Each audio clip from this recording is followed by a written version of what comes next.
ধর্ম ব্যবসায়ী দল, আমরা সাধারণ জনগণরা যেটা মনে করতেছি একটি ধর্ম ব্যবসায়ী দল এবং এই নতুন একটা দল, তারা এই সরকারের উপরে প্রভাব বিস্তার করে ভোটের থেকে সাধারণ মানুষকে এবং তরুণদেরকে দূরে রাখার চেষ্টা করতেন।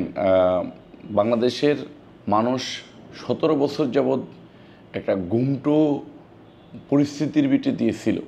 মানে বস্তায় ভরে মানুষকে রাখলে যেভাবে বাঁচার জন্য ছটফট করে, বাংলাদেশের তরুণরা এই 17 বছর যাবৎ ভোট দেওয়ার জন্য নির্বিঘ্নে নির্দ্বিধায় ভোট দেওয়ার জন্য এই উন্মাদ হয়েছিল।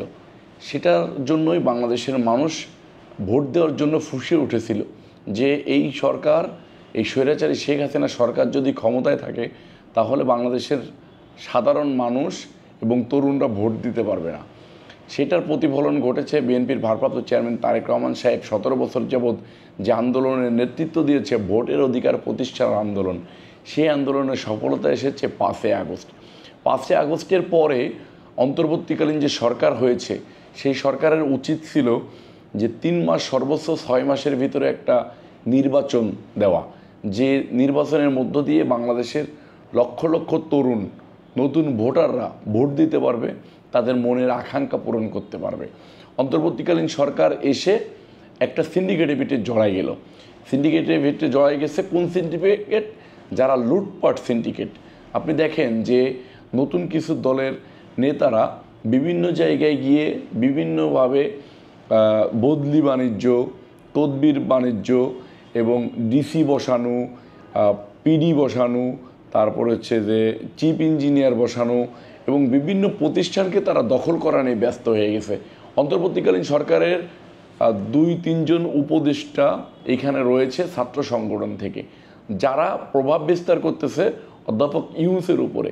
এবং একটি মানে ধর্ম ব্যবসায়ী দল, আমরা সাধারণ জনগণরা যেটা মনে করতেছি একটি ধর্ম ব্যবসায়ী দল এবং এই নতুন একটা দল, তারা এই সরকারের উপরে প্রভাব বিস্তার করে ভোটের থেকে সাধারণ মানুষকে এবং তরুণদেরকে দূরে রাখার চেষ্টা করতেছে।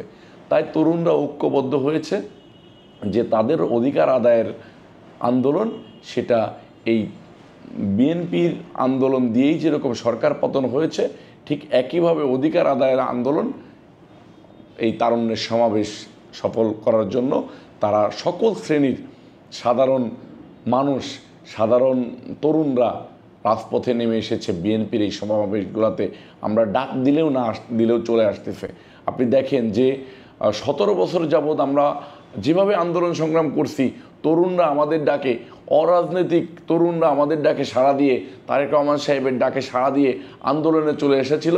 ঠিক একইভাবে আপনি অবাক হবেন, আপনারা মিডিয়ার মাধ্যমে আমাকে দেখিয়েছেন যে আমি 4 আগস্ট যে শাহবাগ মোড় দখলে নিয়েছিলাম মিছিলের মধ্য দিয়ে জাতীয়তাবাদী যুবদল ঢাকা মহানগর দক্ষিণ, তখন কিন্তু একজন লোককেও আমি এনসিপির পাই নাই। নতুন যে দল, তারা কিন্তু ওই দিন 4 তারিখে কর্মসূচি অফ রাখছিল, কিন্তু আমরা 4 তারিখে যে দখল নিয়েছিলাম, দখল নেওয়ার পরে কিন্তু 5 তারিখ ঘটেছে।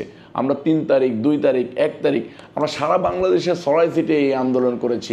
দেখেন নতুন দলের যারা নেতা, তারা কিন্তু বিগত সময়ে আন্দোলনের সময় বলে এসেছে আমরা 1 দফার আন্দোলন চাই না, আমরা সরকার পতন আন্দোলন চাই না, আমরা কোটা বিরোধী আন্দোলন করতেছি, কোটা বিরোধী আন্দোলন আমাদের সফলতা এসেছে, আমরা এই আন্দোলন থেকে সরে আসলাম।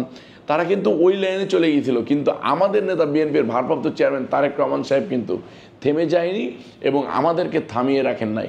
আমরা আন্দোলনের মাঠে ছিলাম, যেটার প্রতিফলন ঘটেছে 5ই আগস্ট। আমরা এখনও আবার ভোটের জন্য, ভোট দেওয়ার আকাঙ্ক্ষায়, আমি একজন যুবক, আমি একজন তরুণ, আমি ভোট দেওয়ার আকাঙ্ক্ষায় আছি, আমি ভোটের জন্য আন্দোলনের মাঠে আছি। দেখেন আমরা একটা ইউনিট, আমি ঢাকা মহানগর দক্ষিণ যুবদলের সদস্য সচিব।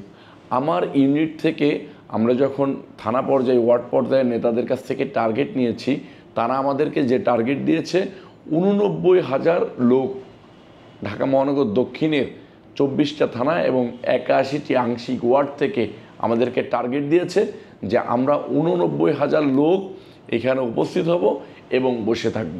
সেটা আপনারা যে টাইম বলেন সেই টাইমেই।